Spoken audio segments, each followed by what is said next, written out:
Hello food lovers, welcome back to our channel. నేను మీ రాణి ఎర్రంశెట్టి. ఈరోజు recipe ప్రసాదం బూరెలు అండి. బూరెలు చేసుకోవాలి అంటే మినపప్పుని బియ్యాన్ని నానబెట్టడం, కడగటం, రుబ్బటం, గ్రైండర్ క్లీన్ చేసుకోవటం ఎక్కువగా శ్రమని అనిపిస్తుంది. కానీ బూరెలు తినాలి అంటే అందరికీ ఇష్టం ఉంటుంది. కానీ ప్రాసెస్ అనేది ఎక్కువగా అనిపిస్తుంది కాబట్టి వండటానికి కొంచెం ఇబ్బంది పడుతూ ఉంటారు. కానీ నేను చూపించిన ప్రాసెస్తో ఒక్కసారి బూరెలు చేసి చూడండి. ఎప్పుడు శనగపప్పు బూరెలు కాకుండా ఒక్కసారి పల్లి పూర్ణాలు చేసి చూడండి. పైకి క్రిస్పీగా లోపల తీయగా చాలా చాలా టేస్టీగా ఉంటాయండి. ప్రాసెస్ అంతా కూడా మీకు నచ్చుతుంది. ముందుగా 1 కప్పు నిండా బొంబాయి రవ్వని, 1 కప్పు పొడి బియ్యం పిండిని, 1/2 కప్పు బెల్లం తురుముని, 1 కప్పు పల్లీలు తీసుకోండి. 1 కప్పు చిక్కటి పాలు తీసుకుని కొన్ని నీళ్లు తీసుకోండి. ఇంగ్రీడియంట్స్ అన్నీ చూసారు కదా. ఇప్పుడు పల్లీలను కళాయిలో వేసి కళాయిని స్టవ్ మీద పెట్టి లైట్గా ఫ్రై చేసినట్లయితే, లో ఫ్లేమ్లో ఫ్రై చేసినట్లయితే లోపల వరకు కూడా క్రిస్పీగా ఫ్రై అవుతాయి. అలాగే పై పొట్టంతా ఈజీగా ఓపెన్ అవుతుందండి. వీటిని ఒక ప్లేట్లో పోసుకొని బాగా చల్లారిన తర్వాత పై పొట్టంతా ఓపెన్ చేసి పప్పుల్ని బద్దల్లాగా చేసుకుని ప్లేట్లోకి పెట్టుకోండి. ఇప్పుడు 1/2 కప్పు బెల్లం తురుము కూడా కళాయిలో వేసుకుని ఒక 2-3 టేబుల్ స్పూన్లు మాత్రమే వాటర్ని పోసి ఈ కళాయిని కూడా స్టవ్ మీద పెట్టి బెల్లాన్ని బాగా కరగనివ్వండి. ఎలాంటి పాకం రావాల్సిన పని లేదండి. గడ్డలన్నీ కూడా కరిగిన తర్వాత స్టవ్ ఆఫ్ చేసుకుని ఈ బెల్లం సిరప్ అంతా కూడా ఒక గిన్నెలోకి స్ట్రైనర్తో వడగట్టుకోండి. బెల్లంలో ఇసుక అనేది, డస్ట్ అనేది ఉంటుంది, పుల్లలు అనేవి ఉంటాయి కదా, అవన్నీ కూడా మన రెసిపీలోకి రాకుండా ఇలా స్ట్రైనర్తో వడగట్టి ఈ గిన్నెను పక్కన పెట్టుకోండి. ఫ్రెండ్స్, వీడియోని మధ్య మధ్యలో స్కిప్ చేయకుండా లాస్ట్ వరకు చూస్తే ప్రాసెస్ అంతా మీకు కూడా నచ్చుతుంది, అలాగే ఈజీ అనిపిస్తుందండి. ఇప్పుడు అదే కళాయిని క్లీన్ చేసుకుని 1 కప్పు చిక్కటి పాలు పోసుకోండి. అలాగే 3 కప్పుల వరకు వాటర్ని పోసుకోండి. 3 కప్పులు వాటర్ అంటే మొత్తం కలిపి 4 కప్పులు అవుతాయండి. పాలు వాటర్ కలిపి 4 కప్పులు. ఎందుకంటే మనం 1 కప్పు బొంబాయి రవ్వకి 2 కప్పుల వరకు వాటర్ తీసుకోవాలి. అలాగే 1 కప్పు పొడి బియ్యం పిండికి కూడా 2 కప్పుల వాటర్ తీసుకోవాలి. అంటే 2 కప్పుల ఇంగ్రీడియంట్స్కి 4 కప్పుల వరకు వాటర్ అనేవి పడతాయి. అలా తీసుకుని కళాయిని స్టవ్ మీద పెట్టుకుని పాలు కాగిద్దాం. పాలు కాగుతున్నప్పుడు 1 టేబుల్ స్పూన్ పంచదార వేసుకోండి. ఈ పంచదార అంతా కూడా పాలల్లో బాగా కలిసేలా కలిపి పాలని కొంచెంగా కాగనివ్వండి. మరి ఎక్కువగా మరగాల్సిన పని లేదండి. ఇలా పొంగు రావటం స్టార్ట్ అయిన తర్వాత చిటికెడు సాల్ట్ వేసుకుని సాల్ట్ అంతా కూడా పాలలో బాగా కలిపిన తర్వాత మనం కొలిచి పక్కన పెట్టుకున్న 1 కప్పు ఉప్మా రవ్వని అలా కళాయిలో వేసుకుని గరిటెతో కలుపుకుంటూ పాలలో కలపండి. ఈ విధంగా కలపండి. ఫ్లేమ్ని తగ్గించండి. లో ఫ్లేమ్లోనే ఈ ప్రాసెస్ చేసుకున్నట్లయితే పిండి అంతా కూడా ఉండలు లేకుండా కరెక్ట్గా కలిసిపోతుంది. అలాగే రవ్వ అంతా పోయటం కంప్లీట్ అయిన తర్వాత 1 కప్పు పొడి బియ్యం పిండిని కూడా అదే పాలలో వేసుకుని ఇవి రెండు కూడా పాలల్లో వాటర్లో బాగా కలిసేంత వరకు గరిటెతో బాగా కలపండి. వాటర్ అనేవి చాలా లేదు అని మీకు అనిపిస్తే మరి కొంచెంగా యాడ్ చేసుకోవచ్చండి.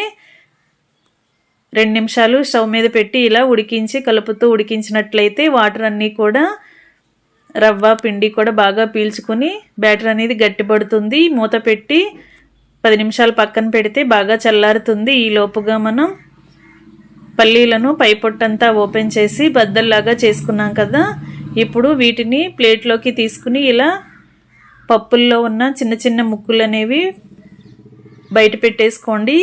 ఇవి చేదుగా అనిపిస్తాయండి, లైట్గా చేదుగా అనిపిస్తాయి. అందుకే వీటిని ఇంగ్రీడియంట్లో వాడకూడదు ఈ బూరెల రెసిపీకి. అంత నచ్చవు, అంత బాగోవండి టేస్ట్ అనేది. అందుకే పల్లీలు ఇలా బద్దలుగా ఓపెన్ చేసిన తర్వాత చిన్న చిన్న ముక్కులుగా ఉన్నవన్నీ కూడా తీసి పక్కన పెట్టేసుకుని పప్పుల్ని మాత్రమే మిక్సీ జార్లో వేసి బరకగా గ్రైండ్ చేయండి.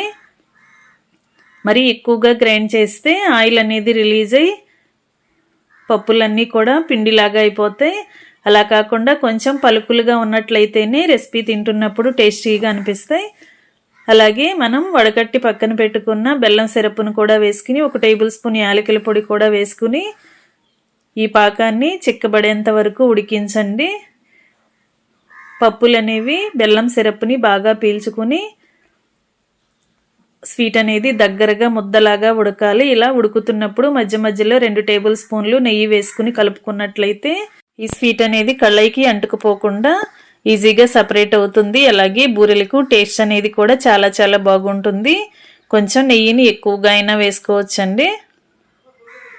బూరెలకు టేస్ట్ అనేది చాలా బాగా వస్తుంది. ఇలా మీరు చూసినట్లయితే స్వీట్ అంతా కూడా బాగా ముద్దగా దగ్గరగా ఉడికింది కదా. ఇంకా స్టవ్ ఆఫ్ చేసుకుని కొంచెం చల్లారిన తర్వాత కొంచెం కొంచెంగా పల్లీ స్వీట్ని తీసుకుని ఇలా చిన్న చిన్న బాల్స్ లాగా ఉండల్లాగా చేసుకుని ప్లేట్లోకి పెట్టుకోండి. మనకి ఏ సైజులో బూరెలు కావాలి అంటే దానిని బట్టి మీరు పల్లీ ఉండలు అనేవి ప్రిపేర్ చేసి పక్కన పెట్టండి. లోపల పూర్ణం అనేది రెడీ అయ్యింది కదా. ఇప్పుడు పై పూర్ణానికి పిండి కూడా బాగా చల్లారింది. చేతిని కొంచెంగా వాటర్లో తడుపుకొని కొంచెం కొంచెంగా పిండి ముద్దని తీసుకుంటూ ఇలా చిన్న చిన్న అప్పడాల్లాగా చేసుకోండి.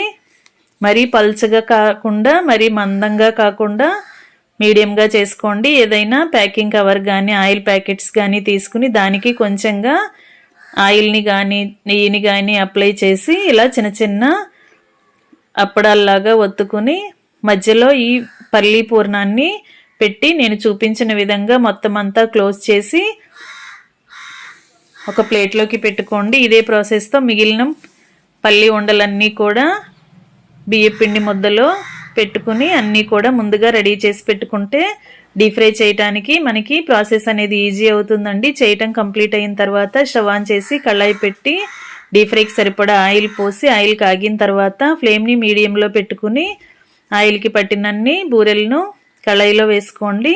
లో ఫ్లేమ్లో ఉడికించినట్లయితే పైపిండి అంతా కూడా బాగా ఉడుకుతుంది. అలాగే పూర్ణాలు అనేవి క్రిస్పీగా టేస్టీగా వస్తాయండి. చాలా చాలా బాగుంటాయి. ఈ విధంగా క్రిస్పీగా ఫ్రై అయిన తర్వాత ఆయిల్ నుండి తీసేసి ప్లేట్లోకి పెట్టేసుకోండి. ఇదే విధంగా మిగిలిన వాటిని కూడా ఆయిల్కి పట్టినన్ని కళాయిలో వేసుకుని వాటిని కూడా క్రిస్పీగా డీప్ ఫ్రై చేయటం కంప్లీట్ అయిన తర్వాత స్టవ్ ఆఫ్ చేసుకుని వేడివేడి బూరెలను సర్వింగ్ ప్లేట్లోకి తీసుకోండి. ఫ్రెండ్స్, ఎక్కువగా మనం మినప్పిండి బూరెలను చేస్తూ ఉంటాం. కానీ ఒక్కసారి బొంబాయి రవ్వని బియ్యం పిండిని కూడా 2 ఇంగ్రీడియంట్స్ని కూడా వాడి మీరు బూరెలు అనేవి చేసి చూడండి. మీ అందరికీ ఈ రెసిపీ బాగా నచ్చుతుందండి. చిన్నపిల్లలు పెద్ద వయసు వారు అందరూ కూడా బాగా ఇష్టపడి తింటారు. అంతేకాకుండా పండుగ సందర్భాల్లో పని ఎక్కువగా ఉంటుంది. ఒత్తిడిగా ఉన్నప్పుడు చాలా సింపుల్గా టేస్టీగా ఈ రెసిపీ అనేది కంప్లీట్ చేసి ప్రసాదంగా పెట్టుకోవచ్చు. అంతేకాకుండా ఇంట్లో ఉన్న ప్రతి ఒక్కరికి కూడా ఈ రెసిపీ బాగా నచ్చుతుందండి. మీరు కూడా తప్పకుండా కుక్ చేసి చూడండి. వీడియో నచ్చితే లైక్ చేయండి. మరొక రెసిపీతో మళ్ళీ కలుద్దాం. Thanks for watching.